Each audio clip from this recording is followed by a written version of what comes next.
Howdy y'all, Big Country with Big Country Survival. Happy Resurrection Day to you all.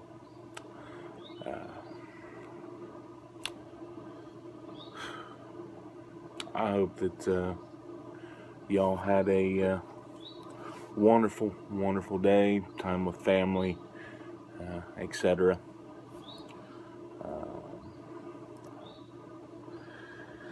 I am still here.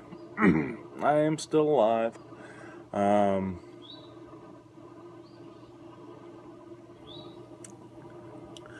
going to kind of mention this.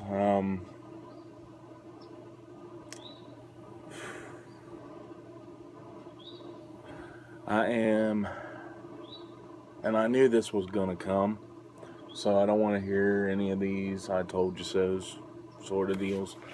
But I'm having some health issues related to weight.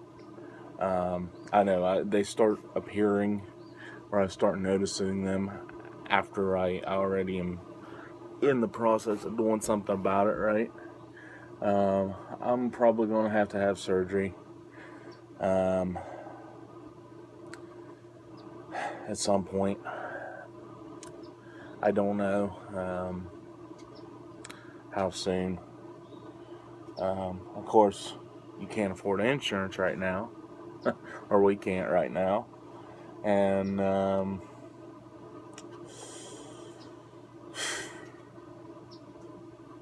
it just is what it is, guys. I know I don't like to come on here and just gripe about my problems. I really don't. It's been a rough week, and we'll leave it at that. But here's my message.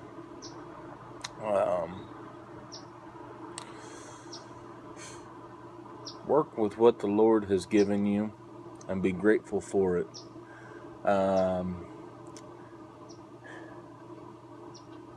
Take what God has given you and multiply it and make it better and improve it. You want to look at property, for example. I mean, don't complain about your property. Don't be,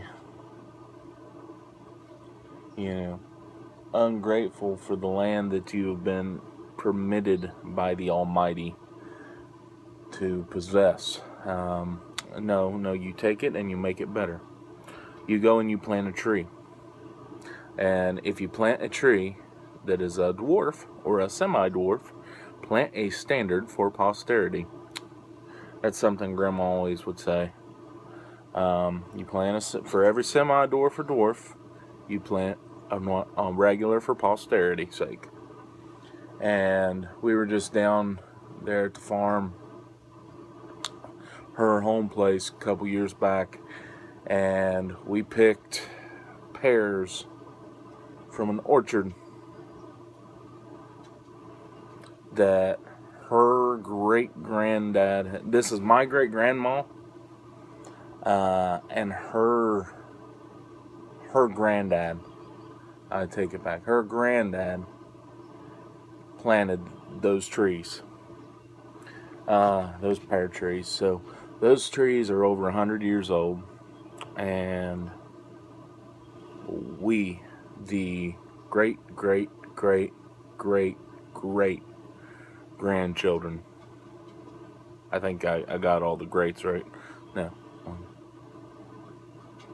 No, subtract a great. Anyway, so it's been several generations. That's 1, 2, 3, 5, at least 5 generations.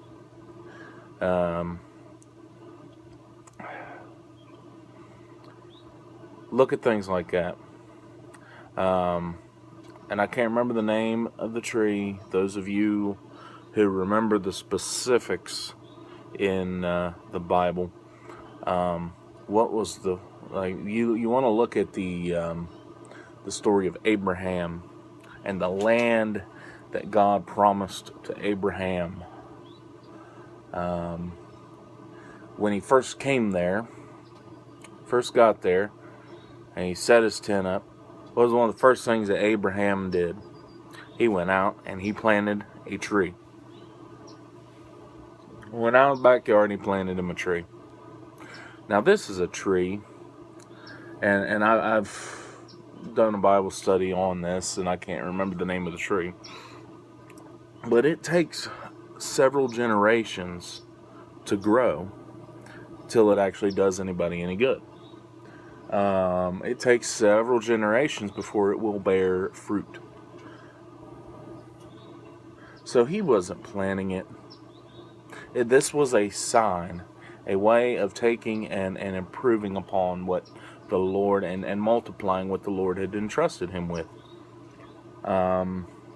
You can look at the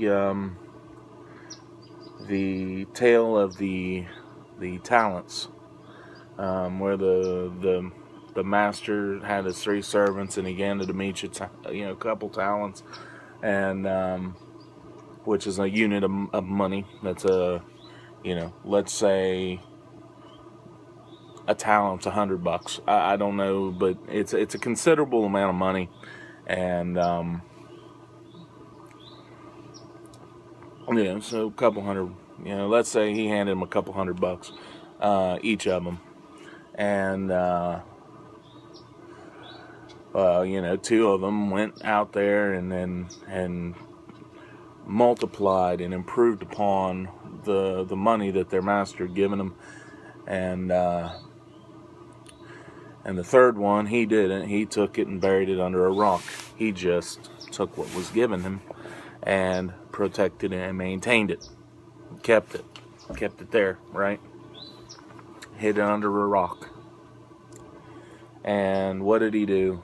All right, the 2 guys that went out there and doubled their stuff, they doubled his money in the markets. And the Lord, or master of the servants, he said, good job, Jeff and Jim. I'm very paraphrasing it, right? Roy Cephas. All right. He said, good job, guys, and they got up in position. He put them up a peg higher, right? Because they had been faithful with little. And they had proven themselves worthy of being trusted with much. Maybe the reason, okay, now the last guy, he hid it under a rock, and it doesn't end well for him. Maybe, and I'm not saying this is for sure, but maybe the reason you're not being entrusted with, and you can't get ahead, and you can't get, a better position in life, better land for your preps, and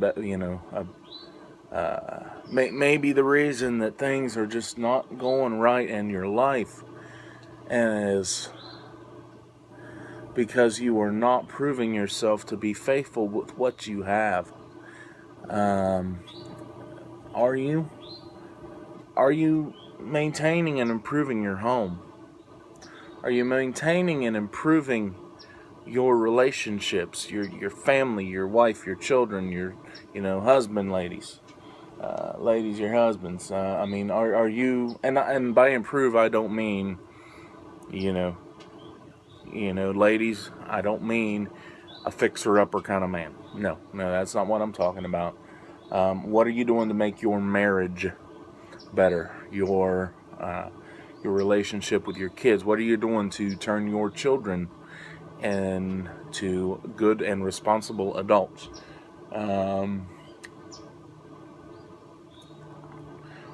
What are you doing? What are you doing if you're a Christian? What are you doing to bring people to Christ?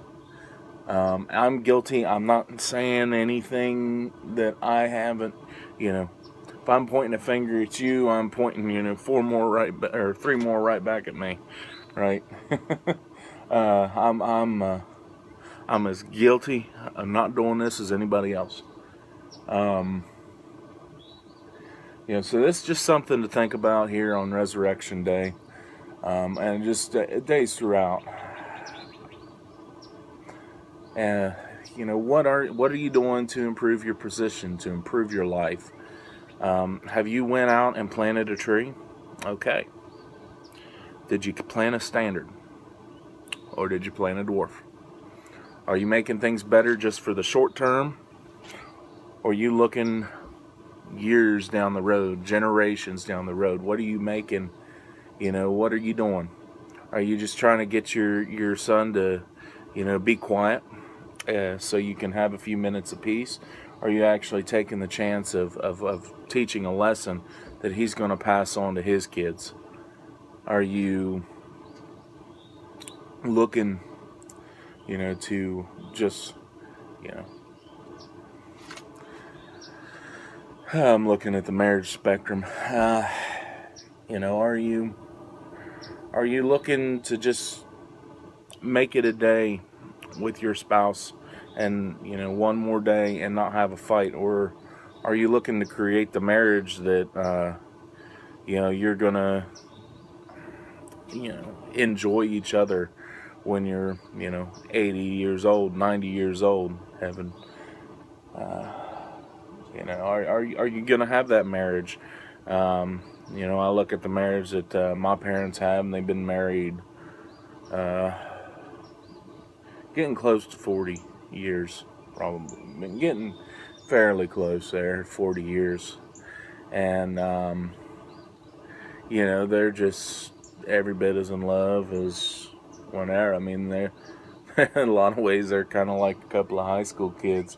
But that just comfortable, deep, meaningful relationship. Are you working towards that?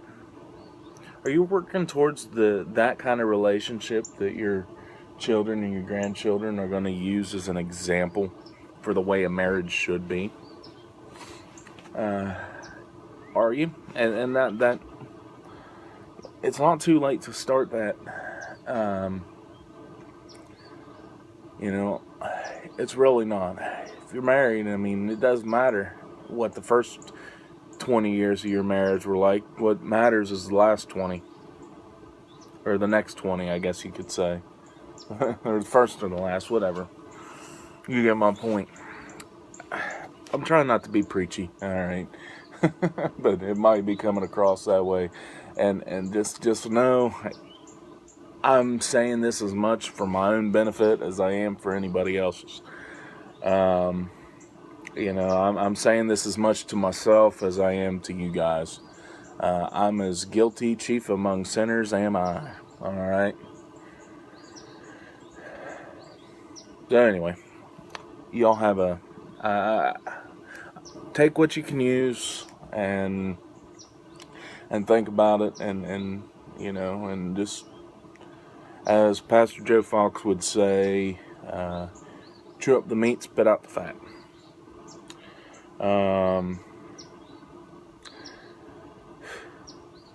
And I hope y'all have a good week. Until I see you again. This is Big Country with Big Country Survival. I'm signing out, and God bless.